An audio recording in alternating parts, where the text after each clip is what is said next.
What is up, everybody? Welcome into episode 29 of the Brahma Bullpen, coming to you from the cow pasture on behalf of the United Football Media Group. We got a very contentious episode here tonight. Contentious is the word. First of all, me and producer have literally been yelling at each other for like the last hour, trying to get everything together for the episode. It is not even a complicated episode. We're going to be talking about Congress, United States Congress. Let's figure that out. And we're going to talk about the roster cuts, unfortunately, but we're going to try to spin it with good news, right? We don't want to just dwell on negative. We're going to talk a little bit about one of our new shows coming into the United Football Media Group. They kind of talked about the Brahmas a little bit, but we're like a cooperative, competitive, cooperation. What's the word? Where we got the same goals in mind, but we're a little bit competitive as well here at the United Football Media Group. And they said some things about the Brahmas that really just confused me. So we're going to talk about that later. And then we're going to have the updated roster, just kind of go over that real quick at the end. But before we go any further, while everybody's still here, let's give away some free tickets, all right? We're going to give away tickets to the fourth game of the season. This fourth game of the season is between the San Antonio Branhmas and the Michigan Panthers. It's going to be in the Dome, Saturday, April 20th, 7 p.m. on Fox. We're giving these tickets away kind of early. We're already in the week 4 giveaways, our third of 5. And we're doing that so people have time to plan to travel if they're coming or not coming, and maybe can let us know if they want the tickets or don't. So we can make sure that these tickets go to someone who's going to use them, and they're going to be at the game to help us fill the Dome. All right, so we're going to do our little magic wheel of spinny thing here. And let me see if my little phone will work. We're going to hit play, and we are spinning. And it looks like Aaron Salter 17. Aaron Salter 17. We will see you April 20th in the Dome, hopefully, to watch the Brahmas beat up on the Michigan Panthers. Thanks very much for commenting. His comment said the last episode was very informative. Look, it's random. I didn't cherry pick him because he gave us a compliment, but compliments are nice. Everybody likes them, at least every now and then. The last 2 commenters that one was informative himself, and the other one was kind of like taking shots at us. So now we have a taking shot trash talk winner. We got an informative commenter winner, and now we have a complimentive commenter winner. That's awesome. Everybody, please comment on the videos when we give tickets away. Like, share, subscribe. The next video we're going to do is going to be game prediction for game 1. So this is going to be kind of like our last roster nonsense, what's going on in the world of spring football type episode, where we'll get more into actual game footage, and hopefully we'll be getting some depth charts. We'll go over all that here in a little while. So let's get on with the episode, the contentious episode here. First thing we're going to talk about, we talked about it in our last episode, about NIL, about college teams being franchised and going pro. And the reason why we're talking about this is a Brahma Bullpen channel. This is a spring football channel. But what happens in the world of football affects the Brahmas, affects San Antonio, affects the UFL, affects all the teams in the UFL. And it could affect spring football as a whole in general. So let's listen to what Nick Saban said on Capitol Hill. All the things that I believed in for all these years, 50 years of coaching, no longer exist in college athletics. So it's always was about developing players. It was always about helping people be more successful in life. My wife even said to me, we'd have all the recruits over on Sunday with their parents for breakfast, and she would always meet with the mothers and talk about how she was going to help and impact their sons and how they would be well taken care of. And she came to me, like right before I retired, and said, why are we doing this? And I said, what do you mean? She said, all they care about is how much you're going to pay them. They don't care about how you're going to develop them, which is all what we've always done. So why are we doing this? Well, all right, there you have it. Nick Saban on Capitol Hill talking about this is not the same game it was before. I know he's been getting a lot of hate on social media talking about the game passed him by, or he's not making any money. Only the players can make money, yada, yada, back and forth. Look, there ain't nothing wrong with players making money. There ain't nothing wrong with considering them employees. There ain't even nothing wrong with them franchising and making professional teams. What I would say is there needs to be control, and along with money comes responsibility. So I think one of the big things that is bothering Nick Saban is it's not only what are you going to start me and what am I going to make. I mean, that's true with any business. That's true with any job. Even when people go to their regular day jobs, they want to know what are my job duties, what are my hours, and what are you going to pay me? So players have a right to ask those questions. But then with this transfer portal where they can come and go as they please, where they can get NIL money, and then what obligations do they have to satisfy? When you start getting into hundreds of thousands of dollars or millions of dollars for some of these guys and these contracts, they have to be obligated to the school just as much as the donor or school or NIL program is obligated to them by giving them a big check, right? So it's a give and take. Yeah, I can get a paycheck to go to work every day, but guess what? If I don't show up for work, then I don't get my paycheck.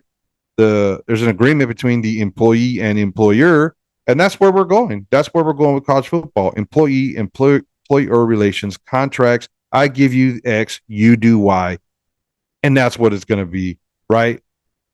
Why am I talking about it? It's going to affect what happens in spring football.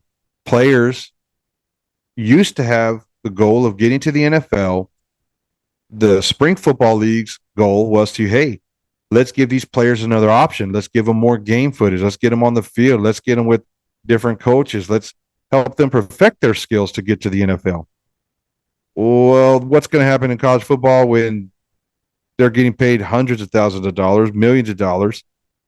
It's going to be less likely that these players are going to decide to come to spring football. What they're going to start doing is red shirting, medical red shirting.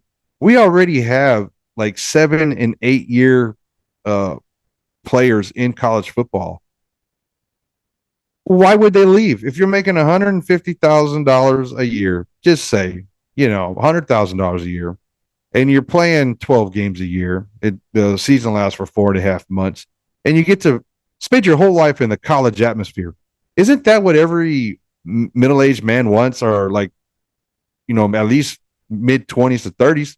They want to live the college life, make the 50-year-old career established person money, and have fun. That's what these colleges are going to be offering for these kids, and that's going to affect spring football because it's going to make the player availability go down. There's going to be more players staying in college when they don't make the NFL and not coming to spring football league. So what's the solution? Spring football is going to have to grow. They're going to have to get some money. They're going to have to get these teams franchised out, and we're going to have to be able to at least compete salary-wise with what they're getting in college. Yes, that's what I said. We're going to have to compete salary-wise for the salaries they're going to be getting in college. And that's that. No hate on Nick Saban. He's the GOAT. And what he's saying is true. He didn't like what's happening in college, so he retired. So anybody who's mad at him for saying he doesn't like the way it's established in the format right now and dogging on him, look, he did what he needs to do. If you don't like where you work, you quit. You go work somewhere else. You go do something else. And that's what he did. He's got a passion for players. He's got a passion for college football. Even his wife, Terry, has a passion for these players. And so now they're on Capitol Hill seeing what they can do to fix it. No hate on the GOAT, Nick Saban. Spring football, you've been put on notice. You're going to have to get moving, and we're going to have to make this thing successful, meaning all you fans, butts in seats. Buy your tickets, fill the domes, fill the soccer fields, DC, I'm talking to you. Fill the baseball fields, Arlington, I'm talking to you. Fill the high school stadium or whatever these other teams are playing in. I don't know. But fill the domes, okay? That's what we got to do. Fill these stadiums, put butts in seats. Let's succeed. All right, enough of that rant. I am going to move on to another rant. I don't know, I'm feeling very ranty tonight. I'll tell you, it was a very contentious, controversial episode here tonight. So we have a new channel. We got a new show on the United Football Media Group. We talked about my boy Jay there in the DC Defenders. We got polar opposites we bring up all the time. We got Ace. We got Brandon up there in the Yacht Club. We got Buck and Scout doing their thing. So we have a plethora of entertainment options. Of course, we got us down here in the cow pasture doing our thing. Like, share, subscribe. Hey, this costs you nothing. Help us out. We need to beat these other shows on our channel. I need more watch time and more subscribers or something. I don't know. Help me. Give me a like, comment, something. This dude Brandon talks a lot of trash from the showboats. I don't know what his problem is. But anyways, now we got this Tell Me About It show. So before I react to it, let's just play this short little 28 second clip from the new show, Tell Me About It. Roll it, producer. Another one that shocked me was Jalen Samuels coming off of the Brahmas. We looked at the Brahmas as, we don't know where this quarterback situation is going to land. There isn't a lot of exciting things going on with that quarterback situation. Wade Phillips is the coach. Like, they got to be a defense, ball control type team. And then they cut one of those big time running backs that they had, somebody who I expected to be a top 10 player. Ooh, sa. 1, 2, 3, 4, 5, 6, 7, 8, 9, 10. 1, 2. Oh, sorry. I was meditating while you were watching the video. I don't want to attack the new guys, right? But I feel like we can take this opportunity to educate our fellow UFM members and maybe some of y'all that watched that. If you watch all of our channels, maybe y'all watched it and thought the same thing I thought. Did you hear them talk about the Brahmas was going to be a run first offense and that we needed really good running backs and that we were going to play ball control with our defense and running game? Excuse me. This is what Wade Phillips referred to as the Mike Leach offense. It is what is known as a true air raid. It's not even the spread. It's known as the air raid offense. Will the Brahmas run the ball? Absolutely. Especially with my boy Bryce Eileen. Bryce Eileen is going to be all over the field. But he's going to catch the ball a lot too, right? Get out in space. We're going to be running 3-4 wide receivers every play. And if we got 3 wide receivers, we're going to have the GOAT of all tight ends spread out wide anyways. There'll never be more than 5 people blocking unless we're on a goal line. I mean, it's an air raid offense. And we're not playing ball control. We're playing to score more points than you. Our offensive coordinator, AJ Smith,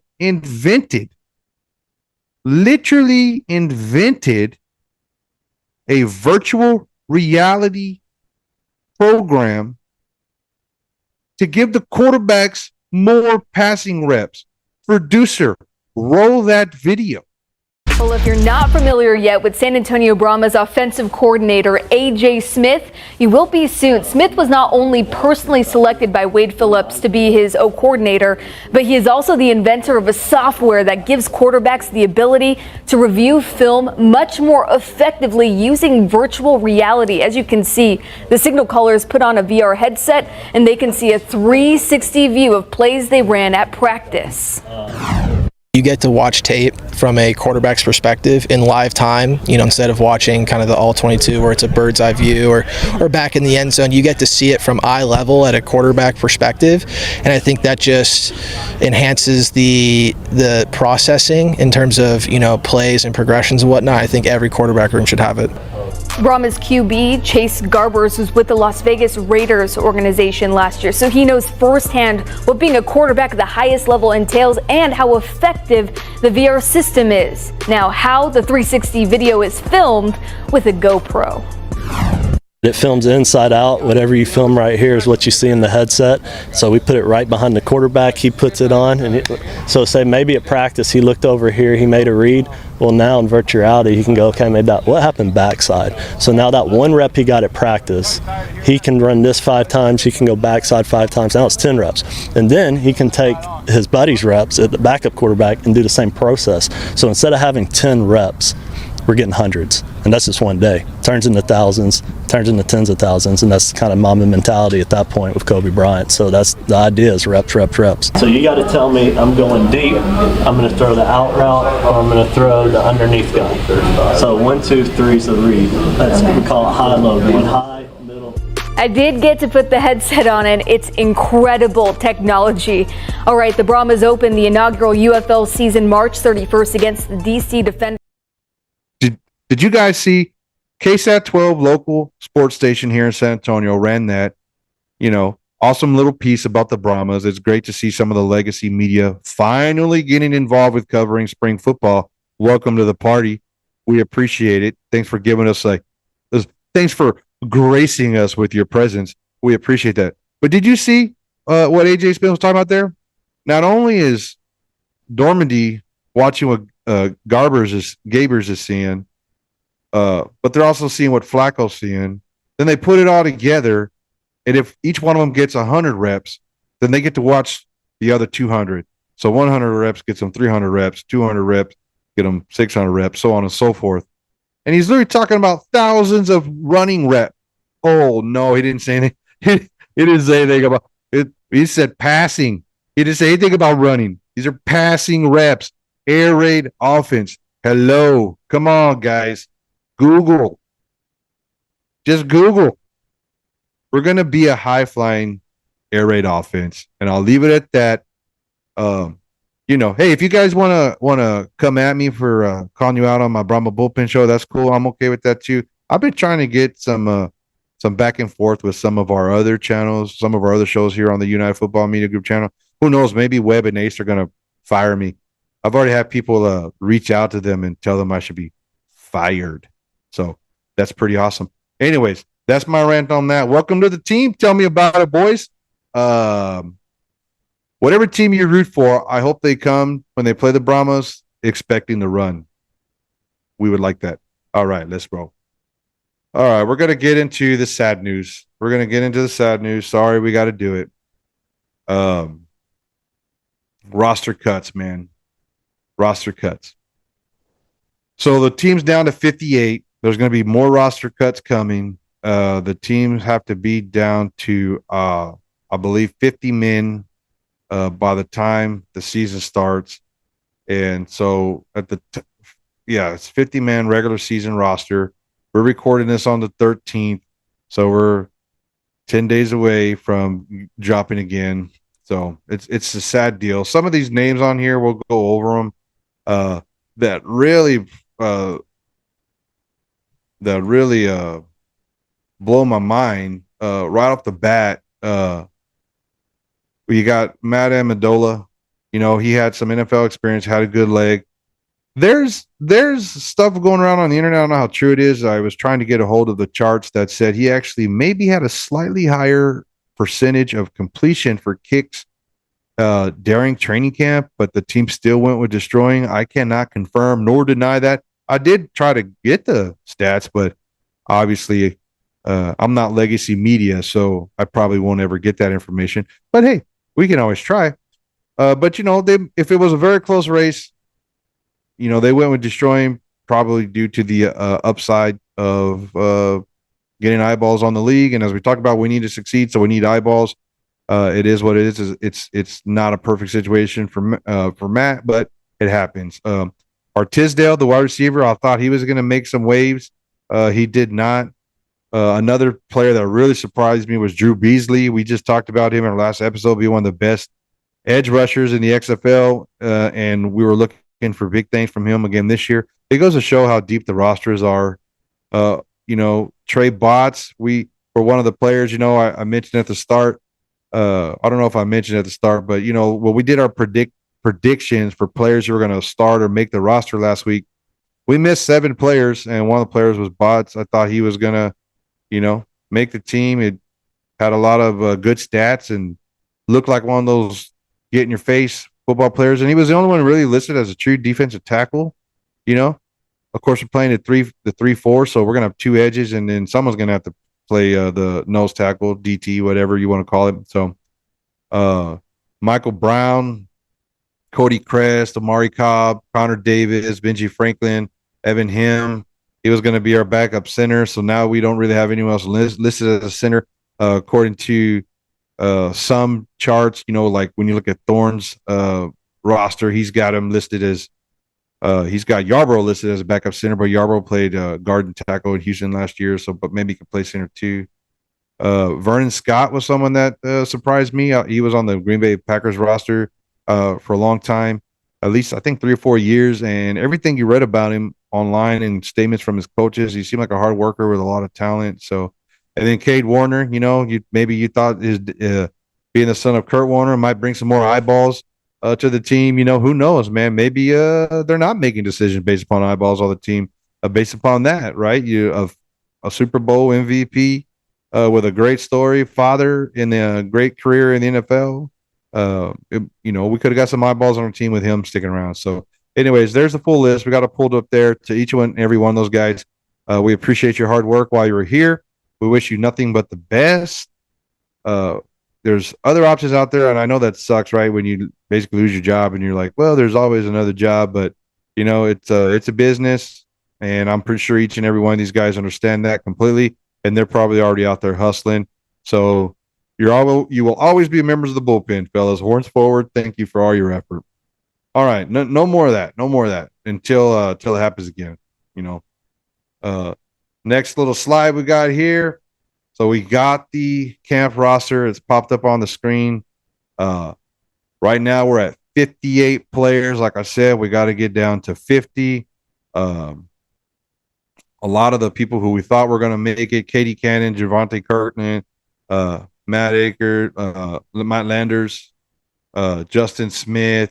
Of course, we got all three quarterbacks coming in. We got Bryson Allen, John Lovett, who we think is going to be one of our starting running backs, is coming in. So a lot of the players did make it. Of course, my boy Alex Millette, he's definitely going to be our starting center. I've been calling that since day one. It's probably the only prediction I actually got right in this whole thing. So thanks, Alex, for not letting me down and making the first cut. We're going to see you on the 50-man roster. But right now we got 3 QBs, 3 running backs, 2 tight ends, 9 wideouts, 10 O-line, 6 D-line, 11 linebackers, 11 DBs, and then our 3 special team players. So where are the 8 players going to come from? Well, you're keeping all 3 quarterbacks. You got to keep all 3 running backs. It's a pounding. Those guys take a pounding. Those positions have to be filled. We only got 2 tight ends, so they're both staying because we may have to run goal line at some point. And then you got your O-line. You would want at least 2 for each position, right? So you got your 5 O-linemen. You got your 2 deep right there. So I don't think any of the O-linemen are going to get cut. I think if you're on the roster right now, you're probably pretty safe. The D-line, you got 6 D linemen. You'll probably lose 1 or 2 there because some of the linebackers are going to actually wind up playing D-line and edge. So I'm thinking you'll probably lose 1 classified D lineman, 1 or 2, and you're going to lose 1 or 2 of those linebackers. If you got 4 basically starting linebacker positions, common sense would tell you want at least 8 guys there, maybe 9. A couple of those guys could be the special teams coverage guys, as well as the DBs. I think DBs is where we're going to probably lose the most players. There's 11 on the team right now. You can wind up having 5 DBs on the field if you're in a nickel, but you're not really going to have 10 DBs on the final roster, right? Because you're not always going to be a nickel, but you definitely need at least 8 DBs, and then that 5th DB will be the nickel guy that comes in and out. So you're going to need 7 or 8 DBs. So I think you're going to lose 3 or 4 guys there, and that gets us down to our 50. So everybody keep working, keep doing what you got to do. The UFL at the UFL on their website, theufl.com.